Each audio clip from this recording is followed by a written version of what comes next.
ಸ್ನೇಹಿತರೆ, ಮೀಡಿಯಾ ಮಾಸ್ಟರ್ಸ್ಗೆ ಸ್ವಾಗತ ಸುಸ್ವಾಗತ. ಗೆಳೆಯರೆ, ನಮ್ಮ ಇತಿಹಾಸದ ಪುಸ್ತಕಗಳಲ್ಲಿ ನಮಗೆ ಹೇಳದ, ನಮ್ಮ ಅರಿವಿಗೆ ಬಾರದ ಸಾಕಷ್ಟು ವಿಷಯಗಳಿವೆ ಅನ್ನೋದು ನಿಮಗೆ ಗೊತ್ತಿಲ್ಲದೆ ಇರೋ ವಿಷಯ ಏನಲ್ಲ. ಭಾರತದ ಸ್ವಾತಂತ್ರ್ಯ ಸಂಗ್ರಾಮ ಇದೆಯಲ್ಲ, ಅದರಲ್ಲಿ ಕೂಡ ಹೀಗೆ ಅನ್ಯಾಯಕ್ಕೊಳಗಾದ ಸೇನಾನಿಗಳು ಸಾಕಷ್ಟು ಜನ ಇದ್ದಾರೆ. ಈಗ ನಮಗೆ ಸುಭಾಷ್ ಚಂದ್ರ ಬೋಸ್ ಅವರ ಬಗ್ಗೆ ಗೊತ್ತಿದೆ. ಅವರು ಆಜಾದ್ ಹಿಂದ್ ಫೌಜ್ ಅನ್ನು ಸ್ಥಾಪಿಸಿದ್ರು. ಜಪಾನ್ ಬಂಧಿಸಿಟ್ಟಿದ್ದ ಬ್ರಿಟಿಷ್ ಭಾರತೀಯ ಯೋಧರನ್ನ ತಮ್ಮ ಜೊತೆ ಸೇರಿಸಿಕೊಂಡು ಬ್ರಿಟಿಷರ ವಿರುದ್ಧ ಯುದ್ಧ ಸಾರಿದ್ರು. ಭಾರತದ ಬಿಡುಗಡೆಗೆ ಹೋರಾಟವನ್ನ ಮಾಡಿದ್ರು. ಅಂಡಮಾನ್ ನಿಕೋಬಾರ್ ಅಲ್ಲಿ ಮೊದಲ ಸ್ವತಂತ್ರ ಭಾರತದ ಬಾವುಟವನ್ನು ಕೂಡ ಸುಭಾಷರು ಹಾರಿಸಿದ್ರು ಅನ್ನೋದನ್ನ ಕೇಳುವಾಗ ನಮಗೆ ರೋಮಾಂಚನ ಕೂಡ ಆಗುತ್ತೆ. ಆದ್ರೆ ಸುಭಾಷರ ತಲೆಯಲ್ಲಿ ಇಂಥದೊಂದು ಐಡಿಯಾ ಮೊಳಕೆ ಹೊಡೆದಿದ್ದು ಯಾವಾಗ? ಇದೇ ತರದ ಪ್ರಯತ್ನವನ್ನ ಈ ಹಿಂದೆ ಯಾರಾದರೂ ಮಾಡಿದ್ರ? ಯಾವ ಕ್ರಾಂತಿ ಸುಭಾಷರಿಗೆ ಇಂಥದ್ದೊಂದು ಹೋರಾಟಕ್ಕೆ ಪ್ರೇರಣೆಯನ್ನು ಕೊಡ್ತು? ಆ ಬಗ್ಗೆ ಹುಡುಕ್ತಾ ಹೋದ್ರೆ ಅಲ್ಲಿ ನಮಗೆ ಕಾಣಸಿಗೋದು ನಮ್ಮದೇ ದಕ್ಷಿಣದ ಕ್ರಾಂತಿವೀರನೊಬ್ಬನ ಹೆಸರು. ಸುಭಾಷ್ ಚಂದ್ರ ಬೋಸರಿಗಿಂತಲೂ 25 ವರ್ಷ ಮೊದಲೇ ಜರ್ಮನಿಗೆ ಹೋಗಿ ಜರ್ಮನಿಯ ಆಡಳಿತಗಾರರ ಸಹಕಾರ ಪಡ್ಕೊಂಡು ಅಲ್ಲಿ ಕೂತು ಭಾರತದಲ್ಲಿನ ಬ್ರಿಟಿಷರ ವಿರುದ್ಧ ಹೋರಾಟಕ್ಕೆ ಸಿದ್ಧತೆಗಳನ್ನ ನಡೆಸಿದ್ದ ಆ ಮಹಾನ್ ಕ್ರಾಂತಿಕಾರಿಯ ಬಗ್ಗೆ ನಮಗೆ ಗೊತ್ತಿರೋದು, ನಮಗೆ ಇತಿಹಾಸದ ಪುಟಗಳಲ್ಲಿ ಹೇಳಿರೋದು ತುಂಬಾನೇ ಕಡಿಮೆ. ಹಾಗಾದ್ರೆ ಸುಭಾಷರಿಗೆ ಸ್ಫೂರ್ತಿಯಾದ, ಹಿಟ್ಲರನ ವಿರೋಧ ಕಟ್ಟಿಕೊಂಡಿದ್ದ, ಹಿಟ್ಲರ್ ಭಾರತಕ್ಕೆ ಕ್ಷಮೆ ಕೇಳಬೇಕು ಅಂತ ಒತ್ತಾಯ ಮಾಡಿದ್ದ ಆ ಮಹಾನ್ ಹೋರಾಟಗಾರ ಯಾರು? ಬನ್ನಿ ನೋಡೋಣ.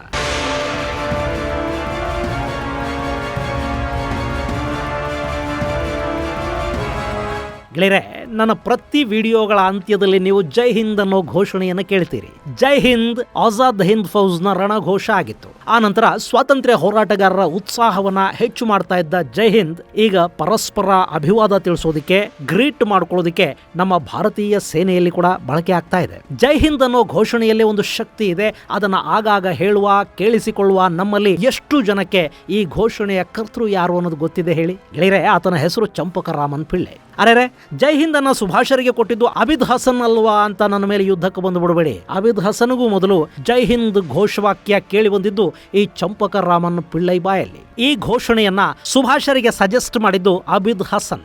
ಈ ಅಬಿದ್ ಹಸನ್ ಯಾರು ಅನ್ನೋದು ನಮ್ಮಲ್ಲಿ ಸಾಕಷ್ಟು ಜನಕ್ಕೆ ಗೊತ್ತಿರಲಾರದು. ಅದನ್ನು ಕೂಡ ನಿಮಗಿಲ್ಲಿ ಹೇಳ್ತೀನಿ. ಇನ್ಯಾಕೆ ತಡ, ಬನ್ನಿ ಚಂಪಕರಾಮನ್ ಪಿಳ್ಳೈ ಅವರ ಬಗ್ಗೆ ಒಂದಷ್ಟು ತಿಳ್ಕೊಳ್ತಾ ಹೋಗೋಣ.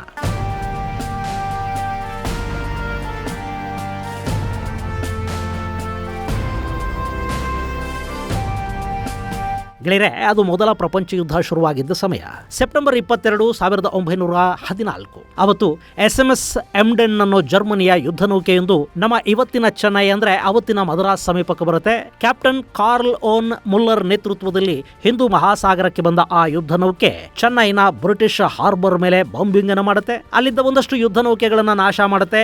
ಹಾಗೆ ಬ್ರಿಟಿಷರ ಪೆಟ್ರೋಲಿಯಂ ಸಂಗ್ರಹವನ್ನು ಕೂಡ ನಾಶ ಮಾಡಿ ತಾನು ಬಂದ ಹಾದಿಯಲ್ಲೇ ಅದು ಹೊರಟು ಹೋಗುತ್ತೆ. ಅದು ಅವತ್ತಿಗೆ ಬ್ರಿಟಿಷರಿಗೆ ಶಾಕ್ ಕೊಟ್ಟ ದಾಳಿಯಾಗಿತ್ತು. ಆ ಯುದ್ಧ ನೌಕೆಯಲ್ಲಿ ಒಂದಷ್ಟು ಭಾರತದ ಕ್ರಾಂತಿಕಾರಿಗಳು ಇದ್ರು. ಚೆನ್ನೈ ಹಾರ್ಬರ್ ಮೇಲೆ ದಾಳಿ ಮಾಡೋದು ಅವರದ್ದೇ ಐಡಿಯಾ ಕೂಡ ಆಗಿತ್ತು. ಹಾಗವತ್ತು SMS ಎಮ್ಡನ್ ನೌಕೆಯಲ್ಲಿ ಕುಳಿತು ಜರ್ಮನಿಯಿಂದ ಚೆನ್ನೈಗೆ ಬಂದಿದ್ದವರು ಚಂಪಕರಾಮನ್ ಪಿಳ್ಳೈ. ಗೆಳೆಯರೆ, ಈ SMS ಎಮ್ಡನ್ ಬಗ್ಗೆ ಹೇಳಿದ್ರೆ ಅದೇ ಒಂದು ಪ್ರತ್ಯೇಕ ವಿಡಿಯೋ ಆಗುತ್ತೆ. ಅದನ್ನ ನಿಮಗೆ ಮುಂದಿನ ದಿನಗಳಲ್ಲಿ ಹೇಳ್ತೀನಿ.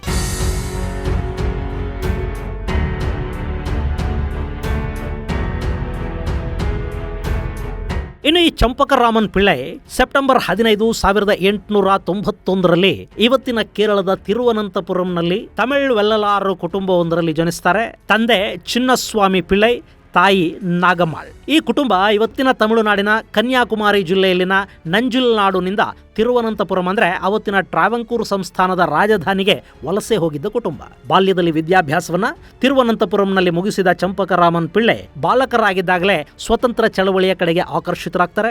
ಬಾಲಗಂಗಾಧರ ತಿಲಕರಿಂದ ಸ್ಫೂರ್ತಿಯನ್ನು ಪಡೆದ ಚಂಪಕರಾಮನ್ ಮೊದಲು ಸರ್ಕಾರದ ವಿರುದ್ಧ ಪ್ರತಿಭಟನೆಯಲ್ಲಿ ಭಾಗಿಯಾದಾಗ ಅವರಿಗೆ ಬರೀ 14 ವರ್ಷ ವಯಸ್ಸು. 1907ರಲ್ಲಿ ಸ್ವಾತಂತ್ರ್ಯ ಹೋರಾಟಗಾರರ ಜೊತೆ ಸಾಕಷ್ಟು ಚಳವಳಿಗಳಲ್ಲಿ ಪಿಳ್ಳೈ ಭಾಗವಹಿಸ್ತಾರೆ.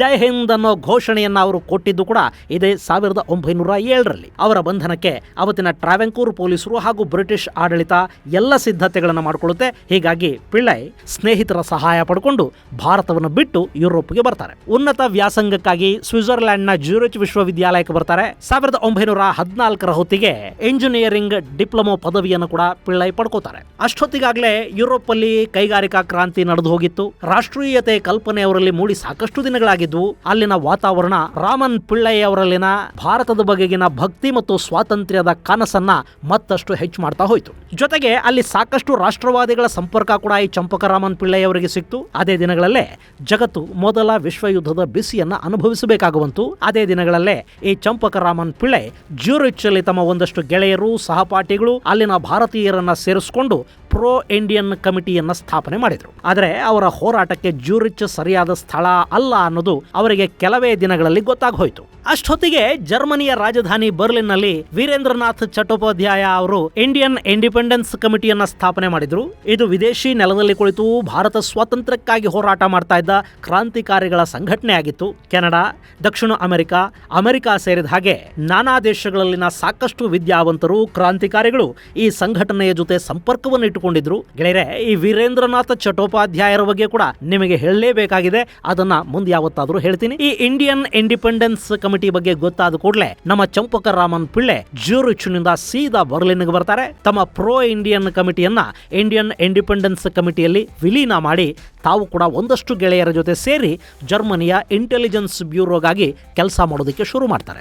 ಇವ್ರ ಕೆಲಸ ಏನು ಅಂದ್ರೆ, ಜರ್ಮನಿಯ ಸೇನೆ ಬಂಧಿಸಿಟ್ಟಿದ್ದ ಭಾರತೀಯ ಯುದ್ಧ ಕೈದಿಗಳು ಅಂದ್ರೆ ಬ್ರಿಟಿಷ್ ಸೇನೆಯ ಪರ ಹೋರಾಟ ಮಾಡಿ ಬಂಧಿತರಾಗಿದ್ದ ಭಾರತೀಯ ಸೈನಿಕರೇನಿದ್ರು ಅವರನ್ನ ಭೇಟಿ ಮಾಡಿ ಅವರಿಗೆ ಭಾರತದ ಸ್ವಾತಂತ್ರ್ಯದ ಬಗ್ಗೆ ಅರಿವನ್ನು ಮೂಡಿಸಿ ಅವರು ಜರ್ಮನರ ಜೊತೆ ಸೇರಿ ಬ್ರಿಟಿಷರ ವಿರುದ್ಧ ಹೋರಾಟ ಮಾಡೋ ಹಾಗೆ ಮಾಡೋದು ಮತ್ತು ಬ್ರಿಟಿಷ್ ಸೇನೆಯ ಆಯುಧಾಗಾರಗಳು, ಮೂವ್ಮೆಂಟ್ಗಳ ಕುರಿತಾದ ಮಹತ್ವದ ಮಾಹಿತಿ ಜರ್ಮನಿಯ ಸೇನೆಗೆ ಸಿಗೋ ಹಾಗೆ ಮಾಡೋದು. ಹಾಗೆ ಜರ್ಮನಿಯ ಸೆರೆಯಲ್ಲಿದ್ದ ಭಾರತೀಯ ಯುದ್ಧ ಕೈದಿಗಳನ್ನು ಬಿಡುಗಡೆ ಮಾಡಿಸೋದು. ಇಂಥ ಕೆಲಸಗಳನ್ನು ಚಂಪಕರಾಮನ್ ಪಿಳ್ಳೈ ಮತ್ತವರ ತಂಡ ಮಾಡೋದಕ್ಕೆ ಶುರು ಮಾಡಿತು.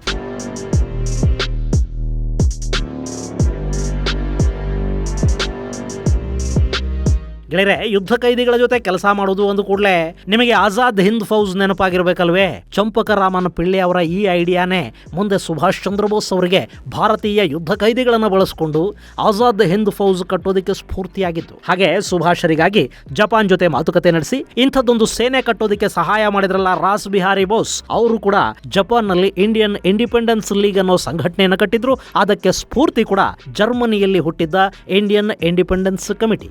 ಇವರ ಈ ಸಂಘಟನೆ ಹಾಗೂ ಹೋರಾಟ ಜರ್ಮನಿಯಿಂದ ಯುರೋಪಿನ ನಾನಾ ದೇಶಗಳಲ್ಲಿನ ಭಾರತೀಯರನ್ನು ತಲುಪುತ್ತೆ. ಮುಂದೆ ಭಾರತದ ಸೇನೆಯನ್ನ ಬ್ರಿಟಿಷರ ವಿರುದ್ಧ ದಂಗೇಳೋ ಹಾಗೆ ಮಾಡೋ ಪ್ರಯತ್ನಗಳು ಶುರುವಾದವು. 1915ರಿಂದ 1917 ನಡುವೆ ನಿರಂತರವಾಗಿ ನಡೆದ ಸೇನಾ ದಂಗೆಯ ಪ್ರಯತ್ನಗಳ ಹಿಂದೆ ಕೂಡ ಚಂಪಕರಾಮನ್ ಪಿಳ್ಳೈ ಮತ್ತವರ ಸಹವರ್ತಿಗಳಿದ್ರು. ಈ ದಂಗೆಯ ಪ್ರಯತ್ನಗಳನ್ನ ಬ್ರಿಟಿಷರು ಸಮರ್ಥವಾಗಿ ಮಟ್ಟ ಹಾಕಿದ್ರು.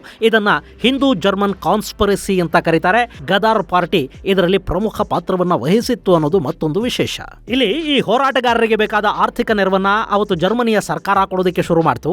ಜೊತೆಗೆ ಇಂಡಿಯನ್ ಇಂಡಿಪೆಂಡೆನ್ಸ್ ಕಮಿಟಿಯನ್ನ ಭಾರತದ ಪ್ರತಿನಿಧಿಗಳು ಅಂತ ಜರ್ಮನಿ ಗುರುತಿಸೋ ಹಾಗಾಯ್ತು. ಅವರಿಗೆ ಎಕ್ಸೈಲ್ ಗವರ್ನಮೆಂಟ್ ರಚನೆ ಮಾಡೋದಕ್ಕೆ ಬೇಕಾದ ವ್ಯವಸ್ಥೆಗಳನ್ನ ಜರ್ಮನಿ ಮಾಡಿಕೊಡ್ತು. ಹೀಗಾಗಿ 1915ರಲ್ಲಿ ಆಫ್ಘನಿಸ್ತಾನವನ್ನ ಕೇಂದ್ರವನ್ನಾಗಿ ಮಾಡಿಕೊಂಡು ಇಂಡಿಯನ್ ಇಂಡಿಪೆಂಡೆನ್ಸ್ ಕಮಿಟಿ ಒಂದು ಸರ್ಕಾರವನ್ನು ಕೂಡ ರಚನೆ ಮಾಡಿತು. ಉತ್ತರ ಪ್ರದೇಶದ ಹತ್ರಾಸ್ ಮೂಲದವರಾದ ರಾಜ ಮಹೇಂದ್ರ ಪ್ರತಾಪ್ ಅವರನ್ನ ಭಾರತದ ಅಧ್ಯಕ್ಷ ಅಂತ ಘೋಷಣೆ ಮಾಡಲಾಯಿತು. ಹಾಗೆ ಮತ್ತೊಬ್ಬ ಕ್ರಾಂತಿಕಾರಿ ಹೋರಾಟಗಾರ ಮೌಲಾನಾ ಬರ್ಕತುಲ್ಲಾ ಅವರನ್ನ ಎಕ್ಸೈಲ್ ಸರ್ಕಾರದ ಪ್ರಧಾನಿ ಅಂತ ಘೋಷಣೆ ಮಾಡಲಾಯಿತು. ಆ ಸರ್ಕಾರದಲ್ಲಿ ವಿದೇಶಾಂಗ ಸಚಿವರಾಗಿ ನೇಮಕಗೊಂಡವರು ಚಂಪಕರಾಮನ್ ಪಿಳ್ಳೈ. ಈ ಸರ್ಕಾರಕ್ಕೆ ಜರ್ಮನಿ ಭಾರತೀಯ ಯುದ್ಧ ಕೈದಿಗಳನ್ನು ವಾಪಸ್ ಕೊಡೋದು, ಜೊತೆಗೆ ಜರ್ಮನಿಯ ಸೈನಿಕರು ಹಾಗೂ ಟರ್ಕಿಯ ಸೇನೆ ಸೇರಿದ ಹಾಗೆ ಸುಮಾರು 30,000 ಸೈನಿಕರು ಕಾಬೂಲ್ ಮೂಲಕ ಬ್ರಿಟಿಷ್ ಭಾರತದ ಮೇಲೆ ದಾಳಿ ಮಾಡಬೇಕು.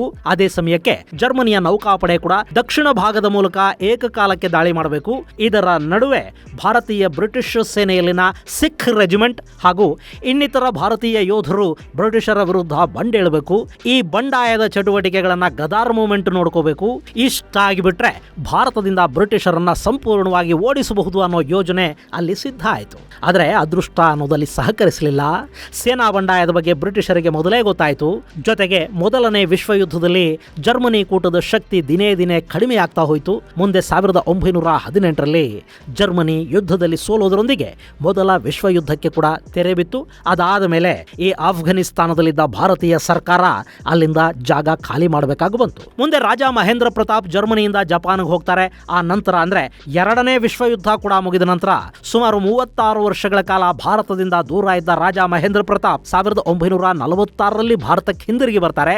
1957ರಲ್ಲಿ ಲೋಕಸಭೆಯ ಸದಸ್ಯರು ಕೂಡ ಆಗ್ತಾರೆ ರಾಜ ಮಹೇಂದ್ರ ಪ್ರತಾಪ್. ಹಾಗೆ ಈ ಚಂಪಕರಾಮನ್ ಪಿಳ್ಳೆಯ ಜೊತೆಯಲ್ಲಿದ್ದ ಇನ್ನೊಬ್ಬ ಕ್ರಾಂತಿಕಾರಿ ಎ ರಾಮನ್ ಪಿಳ್ಳೈ ಮುಂದೆ ಸುಭಾಷರ ಆಜಾದ್ ಹಿಂದ್ ಫೌಜ್ ಅನ್ನು ಸೇರ್ಕೊಳ್ತಾರೆ. ಹಾಗೆ ಸುಭಾಷ್ ಚಂದ್ರ ಬೋಸರ ಪರ್ಸನಲ್ ಸೆಕ್ರೆಟರಿ ಆಗಿದ್ದ ಅಬಿದ್ ಹಸನ್ಗೆ ಸ್ವಾತಂತ್ರ್ಯ ಹೋರಾಟದ ಕಿಚ್ಚು ಹೊತ್ಕೊಳ್ಳೋ ಹಾಗೆ ಮಾಡಿದ್ದು ಕೂಡ ಇದೇ ಜರ್ಮನಿನೇ. ಮತ್ತು ಅಬಿದ್ ಕೂಡ ಅಲ್ಲಿನ ಇಂಡಿಯನ್ ಇಂಡಿಪೆಂಡೆನ್ಸ್ ಲೀಗ್ನ ಸಂಪರ್ಕದಲ್ಲಿದ್ದು ಆನಂತರ ಸುಭಾಷರ ಜೊತೆ ಕೆಲಸ ಮಾಡಿದ್ರು. ಈ ಅಬಿದ್ ಹಸನ್ ಮೂಲತಃ ಹೈದರಾಬಾದ್ನವರು. ಇನ್ನು ಆಜಾದ್ ಹಿಂದ್ ಫೌಜ್ನ ರಣಘೋಷ ಜೈ ಹಿಂದ್ ಇದೆಯಲ್ಲ, ಇದನ್ನು ಸುಭಾಷರಿಗೆ ಸಜೆಸ್ಟ್ ಮಾಡಿದ್ದು ಅಬಿದ್ ಹಸನ್.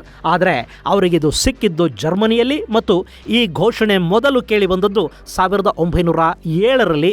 ಇದರ ಜನಕ ಚಂಪಕರಾಮನ್ ಪಿಳ್ಳೈ.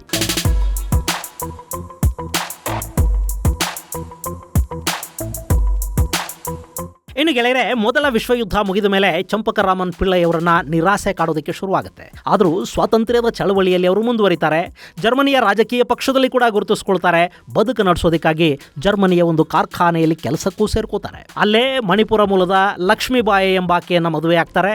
ಪ್ರೋ ಇಂಡಿಯನ್ ಅನ್ನೋ ಪತ್ರಿಕೆಯನ್ನು ಕೂಡ ಹೊರತರ್ತಾ ಇರ್ತಾರೆ. ಈ ಮಧ್ಯೆ ಜರ್ಮನಿಯಲ್ಲಿ ಹಿಟ್ಲರ್ನ ಉದಯ ಆಯಿತು.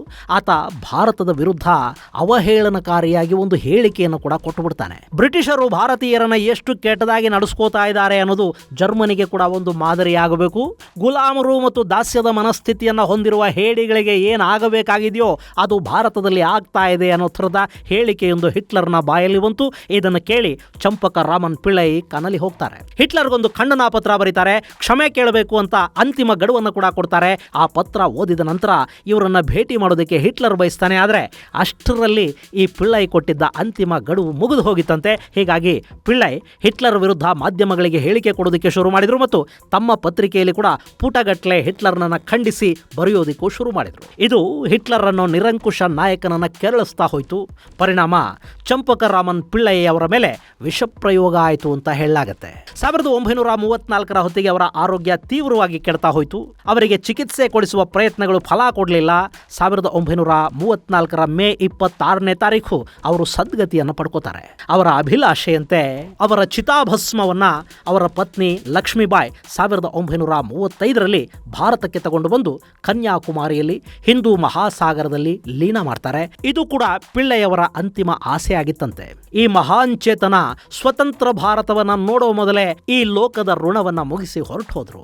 ಆದರೆ ಬದುಕಿದ್ದಷ್ಟು ದಿನ ಯಾವುದೋ ದೇಶದಲ್ಲಿ ಕೂತು ಭಾರತದ ಸ್ವಾತಂತ್ರ್ಯಕ್ಕಾಗಿ ಸಶಸ್ತ್ರ ಹೋರಾಟವನ್ನು ರೂಪಿಸಿದ್ದ ಈ ಮಹಾನ್ ಚೇತನಕ್ಕೆ ನಮ್ಮ ಇತಿಹಾಸದ ಪುಟಗಳಲ್ಲಿ ಸಿಗಬೇಕಾದಷ್ಟು ಪ್ರಾಮುಖ್ಯತೆ ಸಿಗಲಿಲ್ಲ ಅನ್ನೋದು ನಿಜಕ್ಕೂ ನೋವಿನ ಸಂಗತಿ. ಗೆಳೆಯರೆ, ಚಂಪಕರಾಮನ್ ಪಿಳ್ಳೈ ಅವರ ಬಗ್ಗೆ ನಮಗೆ ಸಿಗೋ ಮಾಹಿತಿ ತುಂಬಾನೇ ಕಡಿಮೆ. ಒಂದಷ್ಟು ಪುಸ್ತಕಗಳಲ್ಲಿ ಇವರ ಬಗ್ಗೆ ಸಿಗುವ ಅಲ್ಪ ಸ್ವಲ್ಪ ಉಲ್ಲೇಖಗಳನ್ನು ಬಿಟ್ರೆ ಇವರ ಮಗ ರಾಸ್ಕೋಟ್ ಕೃಷ್ಣ ಪಿಳ್ಳೈ ಅವರ ಬಳಿ ಚಂಪಕರಾಮನ್ ಪಿಳ್ಳೈ ಬರೆದಿದ್ದಾರೆ ಅನ್ನಲಾದ ಒಂದಷ್ಟು ಪತ್ರಗಳಲ್ಲಿ ಒಂದಷ್ಟು ಮಾಹಿತಿ ಇವರ ಬಗ್ಗೆ ಸಿಗುತ್ತೆ. ಈ ಮಹಾನ್ ಹೋರಾಟಗಾರನ ಬಗ್ಗೆ ಇನ್ನಷ್ಟು ಸಂಶೋಧನೆಗಳು ನಡೀಬೇಕಿದೆ.